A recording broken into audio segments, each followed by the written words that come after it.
또 다른 예를 한번 보죠. 이거는 그리고 또 선거할 때 선거구 정한, 요새 지금 미국에서 이게 굉장히 그 핫 이슈예요. 선거구를 어떻게 정하느냐. 이 선거구 정하는 걸 어떻게 해야 정말로 예를 들면 그 민의를 잘 반영할 수 있느냐. 이게 굉장히 중요한 문제입니다. 지금 굉장히 대법원까지 가서 싸우고 있죠. 이 선거구 정하는 문제, 제리맨더링이라고요.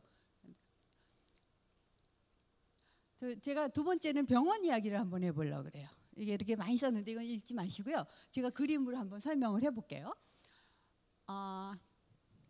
이제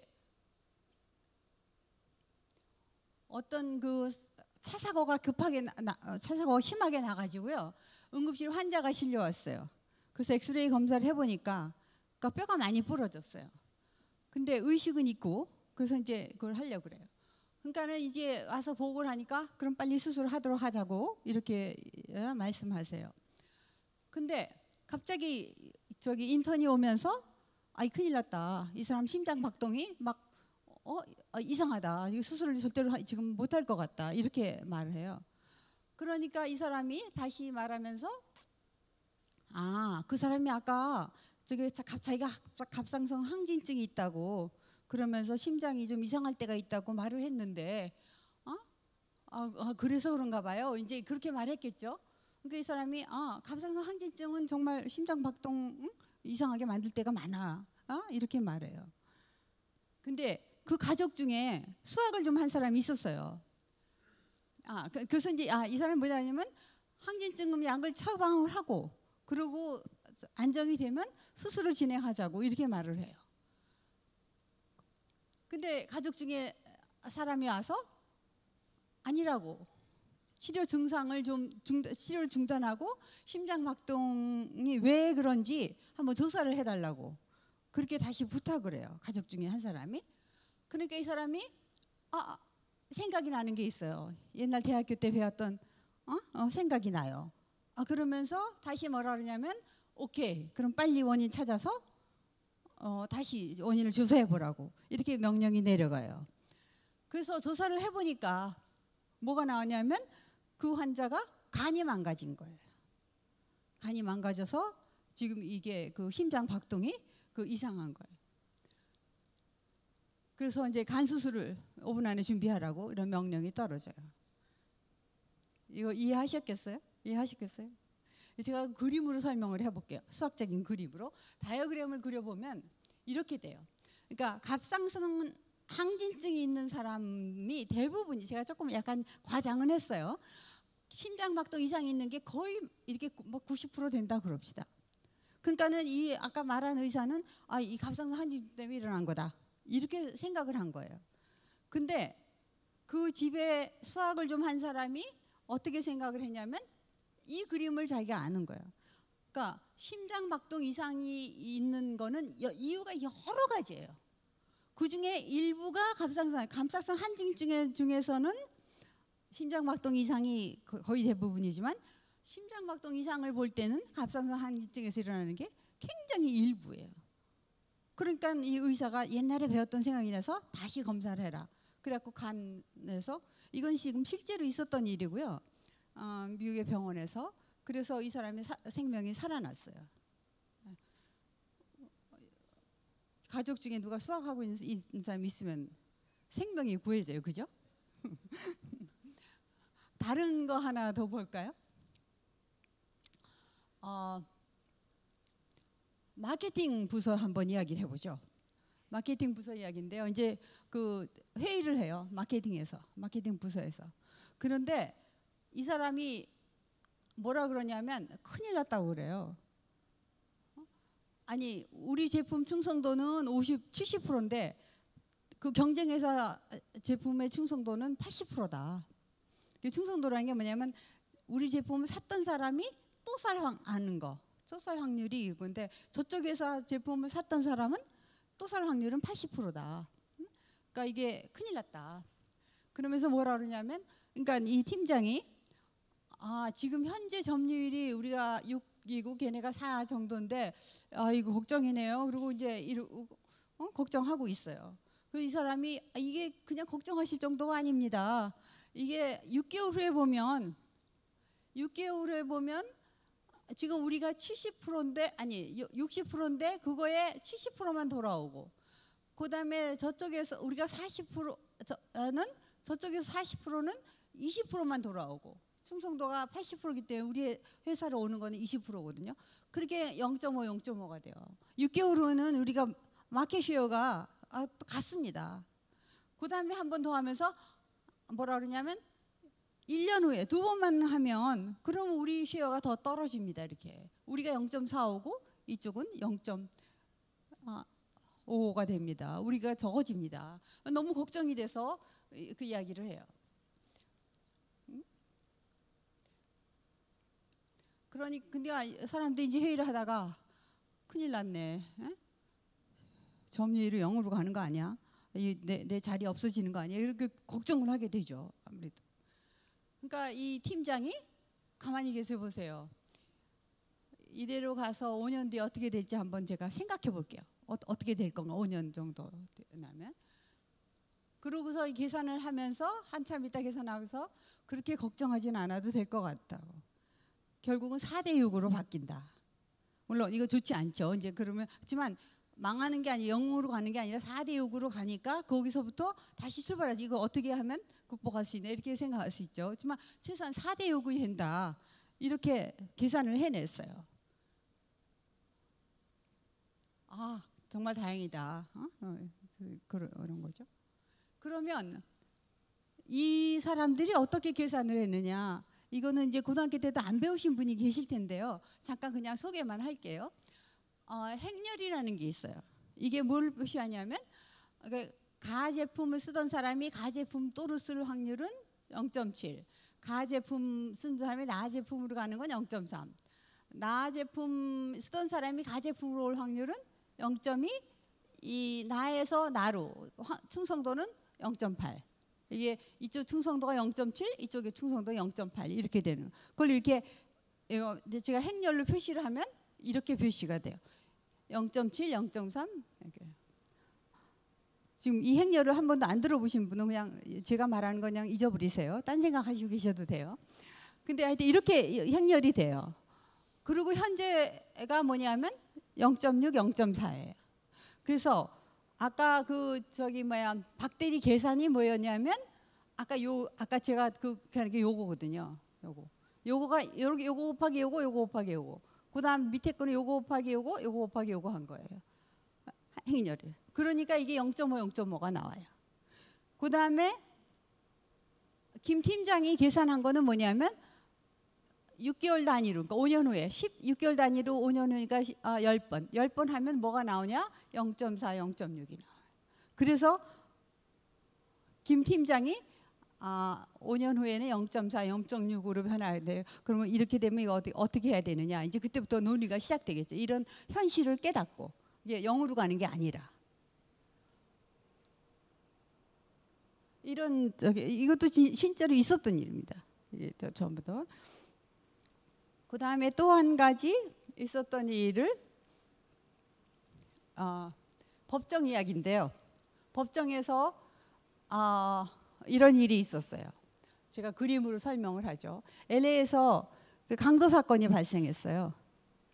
근데 이제 뭐 강도 받던 사람들의 기억이 있으니까 나중에 나오겠지만, 그래서 용의자를 하나 잡았어요. 커플인데 저긴데. 그래가지고 검사가 이제 그걸 합니다. 검사가 뭐라 그러냐면 증인한테 인상착의를 좀 말해달라 그래요. 어떤 사람이었냐. 그러니까 이제 그 증인한테 턱수염이 난 흑인 남성과 노란 머리를 묶은 백인 여성이었고 그 차의 일부가 노란색으로 칠해져 있었던 사람이다. 이렇게 말을 해요. 그러니까 이 검사가 지금 현재 여기서 그 지역에 사는 사람이 500만 정도의 사람이 살고 있는데 500만 커플이 살고 있는데 이 사람이 말한 거를 다 계산을 해보면 1200만 분의 1 정도 된다. 그 조건을 다 만족시킬 사람의 확률이 1200만 분의 1이다. 근데 우리가 용의자가 있다. 그런 사람이 있다. 그러니까 이 사람이 이미 틀림없다. 500만밖에 없는데 이게 1200만 분의 1이니까 근데 하나가 있으니까 이거 500만 분의 1이잖아요. 1200만 분의 1보다 훨씬 크잖아요. 그러니까 이 사람이 틀림없다. 이렇게 아기를 해요. 저기를 합니다. 그래서 소송 과정이 어떻게 되냐면 1, 2차 법원에서 다 유죄 판결이 나요. 근데 하지만 용의자 커플이 대법원에 가서 이게 무죄로 풀려나요. 어떻게 풀려날 수 있었을까요? 이게 정말 수학이 이 사람들을 구해줬어요. 어떤 거냐면 이제 대법원에 가서 그 변호인이 수학자를 증인으로 택해요. 아니 증인으로 대요. 그래서 이 사람한테 이제 물어봐요. 1200만 분의 1 이렇게 낮은데 낮긴 하지만 500만 산밖에 커플이 안 사는데 그러니까 그러면 1200만 불이라니까 이 사람이 맞느냐? 이 커플이 맞느냐? 그러니까 수학자가 그렇게 주장할 수 없다. 일단 우리가 한 커플이 있다는 걸 알면 다른 커플이 존재할 확률이 굉장히 크다. 그 확률이 얼마냐면요. 제가 기억하기로 확률이 한 0.2인가 그래요. 20% 정도. 그런 커플이 있을 확률이. 그러니까 이 사람이라고 그거 지정해서는 안 된다. 100% 이 사람이다라고 할 수 없다. 다른 사람이 있을 확률이 굉장히 크다. 20%면 상당히 큰 거죠. 이게 지금. 그래서 이 사람들이 풀려나요. 물론 이렇게까지 우리가 생활에서 쓰지는 않지만 아주 굉장히 그 치명적인 거에서 수학이 들어감으로 해서 그거를 완전히 문제를 해결할 수가 있어요. 정확하게. 우리 그냥 직관에 그러니까 거에 의존하지 않고요. 오케이. 여기까지 4가지 제가 지금 이야기했는데요. 그 중에서 한 가지만 잡아서 계속 생각하세요. 앞으로. 그 다음에 제가 오늘 이거 가장 중요한 부분 중에 하나인데요. 그 가장 중요한 부분인데 사실은 수학이라는 거가 그렇게 어려운 게 아니다. 어렵죠. 어렵지만 그 어려운 건 반드시 단순한 거에 근거를 두고 있다. 제가 그거를 여러분한테 전달을 좀 하고 싶어요. 그러니까 예를 들면 무한집합의 사이즈, 무한계가 있는 집합의 사이즈를 비교할 수 있을까? 어떻게 생각하세요? 2개의 무한계의 세트가 있어요. 무한계 집합이 있어요. 그 2개의 어느 게 더 큰가 비교할 수 있으실 것 같아요? 없을 것 같아요? 손 들어보세요. 아니 세면 안 되죠. 세면 제가 죽을 때까지 못 셀 거 아니에요. 아무리 빨리 세도 하나 둘 셋 넷 이렇게 해도 안 되죠. 세는 건 안 되는 거고. 그러니까 그럴 때 지금 어떻게 측정할까? 그러니까 제가 세지 않고 어떻게 크기를 비교할 수 있을까? 수학자들이 이렇게 생각을 해요. 내가 어떤 2집합이 있을 때. 근데 그거를 이제 무한집합은 불가능하니까 유한집합으로 돌아와요. 유한집합으로 돌아서 2개의 유한집합이 있는데 너무나 세는 게 2개가 다 힘들어요. 불가능. 틀려요. 세기만 하면 틀려요. 그럴 때 내가 이 2집합의 크기가 같은가 안 같은가 어떻게 할까? 그 예를 들면 이런 게 있죠. 극장에 의자가 있고요. 그 다음에 이게 줄서 이렇게 사람들이 이렇게 젊은 연인들이 같이 오고 그러면 막 이렇게 삐뚤삐뚤 하잖아요. 그러니까 세다 보면 실수해요. 반드시 틀려요. 그러니까 이럴 때에 우리가 두 의자하고 관객 수하고 어떻게 어느 쪽이 더 큰가? 의자가 남나? 사람이 남나? 이걸 어떻게 할까? 어떻게 하시겠어요? 여러분 다 아시죠? 어떻게 하세요? 앉아보라 그러면 되죠. 다 앉아보세요. 하나씩 앉아보세요. 그게 앉아본다는 게 그게 무슨 말이에요? 의자하고 사람하고 1대1 대응을 시키는 거잖아요. 하나에 한 사람씩. 그래서 의자가 남으면 지금은 의자가 남아 있어요 여기. 그러니까 의자 수가 사람 수보다 많은 거예요. 그렇죠? 근데 1대1 대응이라는 거는 유한집합에서 우리가 유한계 2개에서 세는 거랑 똑같아요. 그러니까 어느 게 큰가를 재려면 1대1 이게 남으면 이게 더 큰 거고 사람이 남으면 사람이 서 있게 되면 그럼 사람 수가 더 많은 거예요. 그죠? 안 세도 알아요. 근데 아주 좋은 거는 뭐냐면 이 1대1 대응이라는 것에는 무한집합에서도 쓸 수 있다는 거예요. 무한집합에서 그냥 내가 1대1 대응만 만들면 되잖아요. 하나씩 제가 뽑아서 만드는 게 아니라 하나 이렇게 딱 해서 한번 보죠. 예를 들어서 그래서 제가 무한집합에서 두 사이즈가 같다. 하나 어떻게 정의를 하냐면 1대1 대응이 있다. 이렇게 정의를 해요. 제 정의에 반대하시는 분? 제 정의가 나쁘다라고 생각하시는 분 손 들어보세요. 맞죠, 정의? 유한집합, 내가 무한집합에서 셀 수 없으니까 유한집합으로 와가지고 내가 셀 수 없이 큰 유한집합은 어떻게 사이즈가 같다고 그럴까? 이거 1대1 대응을 시키면 되겠구나. 그냥 그 개념을 그대로 제가 무한집합으로 갖고 와서 무한집합도 크기가 같다? 1대1 대응이 있으면 이렇게 정의를 합니다. 얼마나 좋은 정의예요. 예. 근데 그렇게 정의하면 우리가 걸릴 게 하나도 없어요. 그래서 정의를 해보면 정수의 집합 1, 2, 3, 4, 5, 6 짝수의 집합의 크기가 같게 나와요. 왜냐하면 제가 1대1 대응을 만들 수 있어요. 하나에서 이거 다 두 개씩 곱해줘요. 1대1 대응이죠. 1대1 대응이가 아닌가 전철에서 한번 생각해 보세요. 이게 1대1 대응입니다. 예. 근데 그것뿐만이 아니에요. 이게 그것뿐만이 아니라 제가 보면 정수 집합하고 이게 자승 집합도 크기가 같아요. 1, 1, 2는 4로 가고 3은 9로 가고 4는 16으로 가고 여기서 다른 거는 1로 여기서 다른 걸로 가요. 근데 이거는 사실 이 집합은 정수 집합에 비하면 굉장히 작죠. 어떤 의미로는. 그래서 무한집합에서는 유한집합에서 일어나지 않은 일이 일어나요. 어떤 일이 일어나냐면 A가 B보다 작을지라도 우리는 크기가 같다. 이렇게 말해요. 왜냐하면 거기 1대1 대응이 있으니까. 그리고 그 정의에 아무런 모순이 없어요. 그리고 더 좋은 방법이 있느냐? 우리가 없어요. 셀 수가 없으니까. 그래서 그렇게 해서 무한집합의 크기를 그렇게 잽니다. 1대1 대응이 있느냐 없느냐.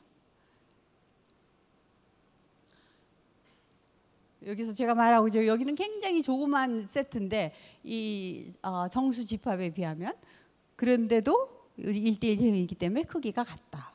그럼 여러분 무한집합에 그러면 무한집합은 다 크기가 같냐? 그죠? 모든 무한집합이 크기가 같냐? 아니면 무한집합에 질문이 많이 생길 수 있어요. 그 질문은 아마 이따 좀 패널에서 조금만 이야기를 하겠죠.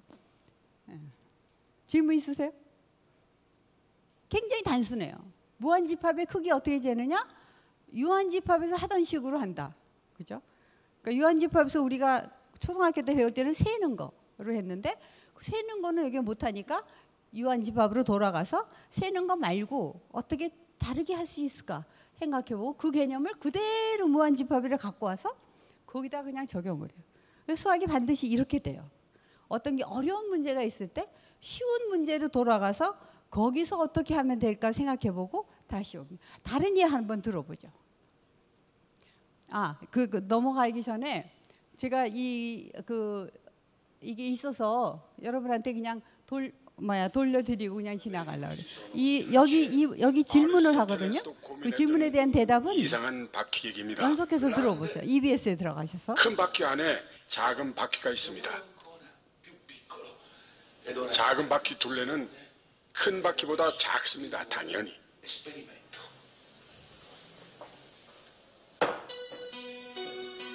그런데 이 바퀴를 굴리면 얘기는 달라집니다.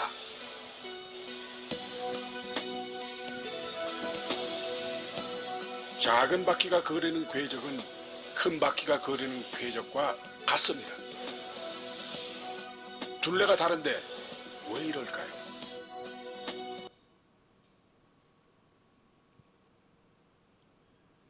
대답 있으세요? 생각해 보세요. 대답은 그 EBS의 넘버스라는 저게 나와요. 무한대랑 관계가 있어요. 좀 이상하잖아요, 그죠? 여기 큰 바퀴하고 작은 바퀴 둘레가 다른데 같은 거리를 가잖아요, 그죠? 예, 다른 예 하나 더 들죠. 미적분학 제가 이야기를 하고 있는데요. 고등학교 때 미적분학이 너무 어렵다 이렇게 생각하시는 분들 손들어 한번 들어보세요.